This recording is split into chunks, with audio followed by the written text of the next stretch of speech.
खुशामदीद हुजूर, तशरीफ रखिए। हम अनारकली से मिलना चाहते हैं, बुलाइए उन्हें। जी हुजूर। अनारकली फौरन तशरीफ ले आए।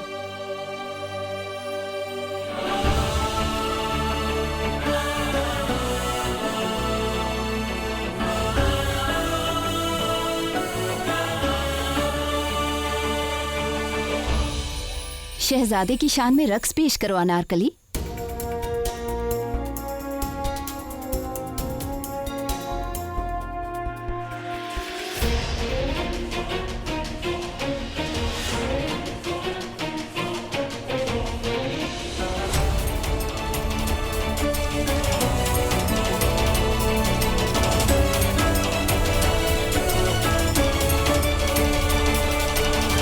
आज हम यहाँ इनका रक्स देखने नहीं, इनसे तन्हाई में बात करने आए।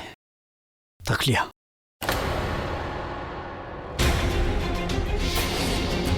माना कि अब हम वलीयत नहीं रहे, मगर एक शहजादे के हुक्म के भी मायने होते हैं। सुना नहीं आपने? तकलिया,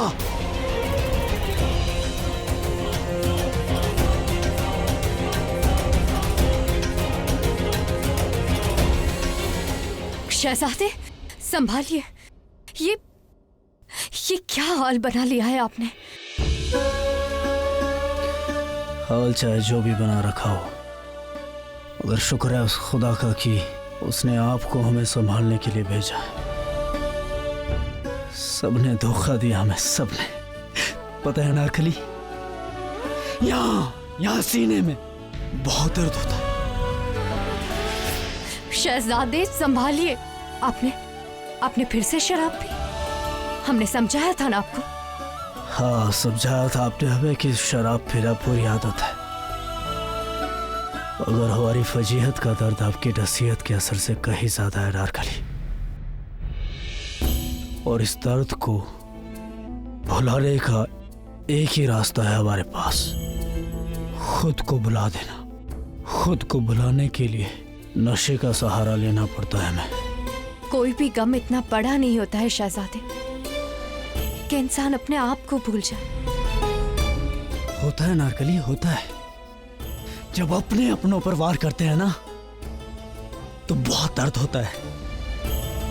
अब तो जानती होंगी ना हमारे अब्बू जान ने क्या किया हमारे साथ। हमारी पीठ पर नश्तर घोपा उन्होंने, भरे दरबार में सबके सामने जलील किया हमें। वैसे ही किया जैसा कि बचपन से लेकर करते आ रहे हैं। हम जानते हैं आपके साथ नाइंसाफी हुई है। अरे आप ही नहीं जानती, पूरा का पूरा आगरा जानता है, और कुछ ही दिनों में पूरा का पूरा हिंदुस्तान जानेगा। शहजादे सलीम, मजाक उड़ाया जाएगा हमारा, फप्तियां कसी जाएंगी हम पर की। शहजादे संभालिए, ऐसा मत सोचिए। कैसे ना सोचे अनारकली, कैसे ना सोचे। क्या क्या ख्वाब देखे थे हमने कि शाह बनने के बाद अपनी आवाम के लिए ये करेंगे वो करेंगे, सारे के सारे ख्वाब टूट गए। गुस्ताखी मुआफ शहजादे, मगर अवाम की खिदमत के लिए किसी ओहदे की जरूरत नहीं होती। होती है अनारकली, होती है। आप नहीं समझेंगे इस ओहदे की अहमियत क्या थी हमारे लिए। इस ओहदे की ताकत से हम आपको मलिका हिंदुस्तान बनाना चाहते थे। आपके पाँव से घुंघरू निकालकर फेंक देना चाहते थे, और आपके सर पर मलिका हिंद का ताज सजाना चाहते थे हम। ये करना चाहते थे हम।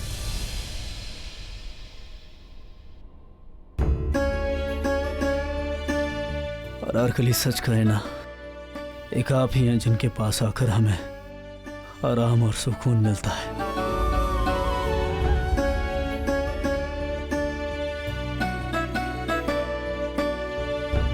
भाईजान,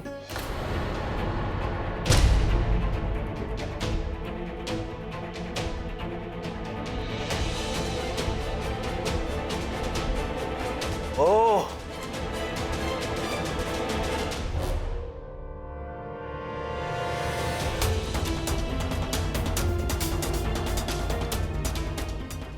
तो शाह हुजूर मुराद खुद यहाँ तशरीफ लाए हैं। वाह! शाह मुराद को इस नाचीज गुलाम सलीम का आदाब। भाईजान आप कैसी बात कर रहे हैं? वाजिब बात कर रहे हैं हम शाह, वाजिब बात कर रहे हैं। अनारकली, आप यहाँ से जाइए, हमें इनसे कुछ ज़ाती मसलत करनी है। अनारकली कहीं नहीं जाएगी। अब दोनों को जो भी बात करनी है इनके सामने कीजिए। और वैसे भी जहाँ सगे बाप ने हमें दगा दिया वहां सौतेले भाइयों पे क्या उम्मीद करें।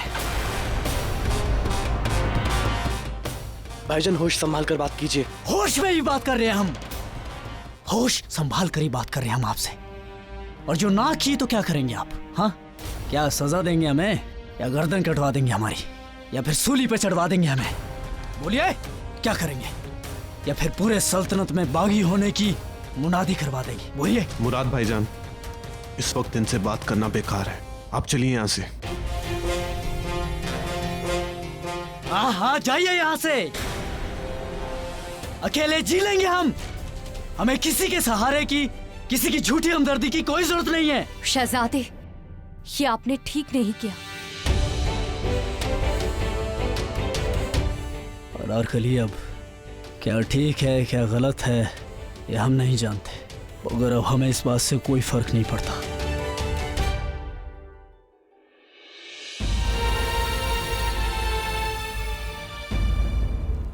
भले ही हमने मुराद को शाह बनाकर इस तकलीफ से कुछ वक्त के लिए निजात पा ली है, लेकिन हम शाह ईरान के दबाव को हमेशा के लिए खत्म कर देना चाहते हैं। हम नहीं चाहते हैं कि मुगल सल्तनत में उनकी दखलंदाजी हो, इसलिए उससे पहले उनकी ताकत और उनकी कमजोरी को जानना जरूरी है। हम जानना चाहते हैं कि ईरान के इर्द गिर्द वो कौन सी सल्तनतें हैं जो ईरान के साथ या ईरान के खिलाफ है। खाना हुजूर, अब्दुल्ला खान उज़्बेक, तुरान, सुलेमान मिर्जा बदख्शान, तुर्की के सुल्तान खलीफा, यमन के सुल्तान और मक्का के शरीफ, ये सभी शाह ईरान के वफादार हैं। ये सभी शाह ईरान को मजहबी दुनिया का सबसे ताकतवर आदमी समझते हैं। ये शाह ईरान के हुक्म पर कुछ भी कर सकते हैं शहंशाह। और बगदाद, बसारा, कासगर और ये बलाक। शहंशाह, अभी ये किस पाले में हैं ये समझ में नहीं आ रहा है, इसका हमें पता लगाना होगा। मगर ये हरीरत, खुरसाना, अब ये सल्तनत अब्दुल्ला खान उज़्बेक के शासन में आती है। सुनने में आया है कि इन्हें शाह ईरान की नीतियाँ कुछ खास पसंद नहीं आई। मतलब ईरान के इर्द गिर्द यही एक कमजोर कड़ी है। ठीक है, हम सबसे पहले इसे ही तोड़ेंगे। फौरन अब्दुल्ला खान उज़्बेक को पैगाम भिजवाया जाए हमारी तरफ से कि कह दीजिए कि सियासी या कारोबार के मसले पर एक बार हम उनसे मसलत करना चाहते हैं। कुछ भी कह दीजिए कि मसौदा तय करना है, लेकिन उन्हें यहाँ बुला दीजिए ताकि हम उनसे एक बार मिल पाएं और बाकी सल्तनतों में हमारे जासूस फैलवा दिए जाएं, ताकि वो हमें बता सकें कि शाह ईरान का रिश्ता उनके साथ कैसा है। उनकी कमजोरी को हम अपनी ताकत बनाएंगे और धीरे धीरे ईरान को तोड़ देंगे।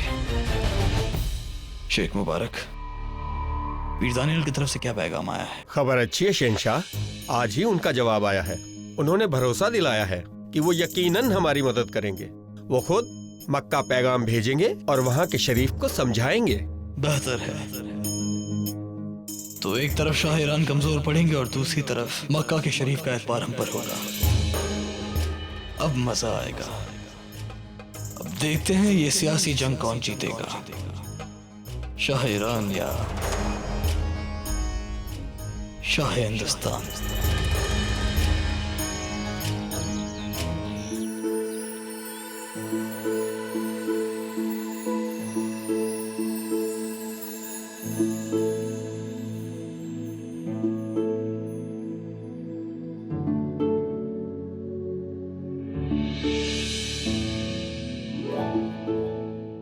कौन है? पर्दे लगा दीजिए, हमें रोशनी पसंद नहीं है।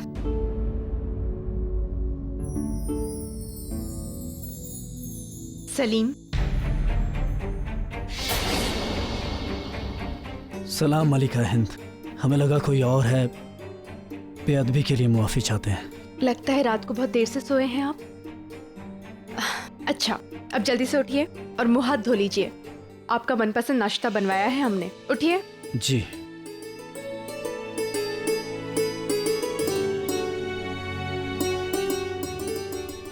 कितना अव्यवस्थित करके रखा है कक्ष आपने।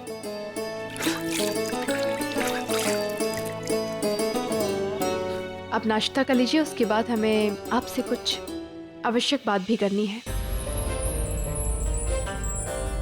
मलिका हिंद, हम जानते हैं आप किस बारे में बात करना चाहती हैं, मगर आप यह नहीं जानते कि हम इस बारे में कोई बात नहीं करना चाहते। जो होना था सो हो गया। अब ना तो हमें आपकी हमदर्दी की ज़रूरत है और ना ही शहंशाह की सफाई की। सलीम बेटा, आप जैसा सोच रहे हैं वैसी बात नहीं है, आपको गलत फहमी हुई है। हाँ हाँ, गलत तो हम ही हैं। सही अगर कोई है तो शहंशाह, अगर गलत कोई है तो उनके नाजायज निकाह से पैदा हुई उनके नाजायज औलाद हम। सलीम, क्या हुआ मलिका हिंद, फिर से कुछ गलत कह दिया क्या हमने? हम सिर्फ इतना कहना चाह रहे हैं कि शाह ईरान का पैगाम था कि आपका और शहंशाह का निकाह नाजायज है और हम आप दोनों की नाजायज औलाद, इसीलिए हमें शाह नहीं बनाया गया। और भरे दरबार में सबके सामने मुराद को हमारी जगह शाह बना दिया गया। इस बात से तो यही साबित होता है ना कि शहंशाह भी उनकी बात से इत्तेफाक रखते हैं। फिर तो शाह ईरान ये भी चाहते हैं कि हम इस्लाम स्वीकार करें। नहीं मलिका हिंद, आप गलत समझ रही हैं। हम ये नहीं कहना चाह रहे हैं कि आप अपना मजहब बदलें। हम जानते हैं कि आप ऐसा कभी नहीं करेंगी और न ही शहंशाह आपको ऐसा करने देंगे। हम सिर्फ इतना कहना चाहते हैं कि शाह ईरान के पैगाम के दबाव में आने की क्या जरूरत थी? शहंशाह खुद अपना फैसला ले सकते थे ना। अब इस सियासी चक्की में पिसा कौन? हम। इस सियासत और मजहब के नश्तर किसे चुभे? हमें। सलीम बेटा, आप मुआफी चाहते हैं मलिका हिंद। इस वक्त हम होश में नहीं हैं। हम आपकी बहुत इज्जत करते हैं। हम नहीं चाहते कि बेअदबी में आकर कुछ कह दें आपको। देखिए, ना तो हमें आपकी हमदर्दी की जरूरत है और ना आपकी ममता की। खुदा के लिए हमें तना छोड़ दीजिए।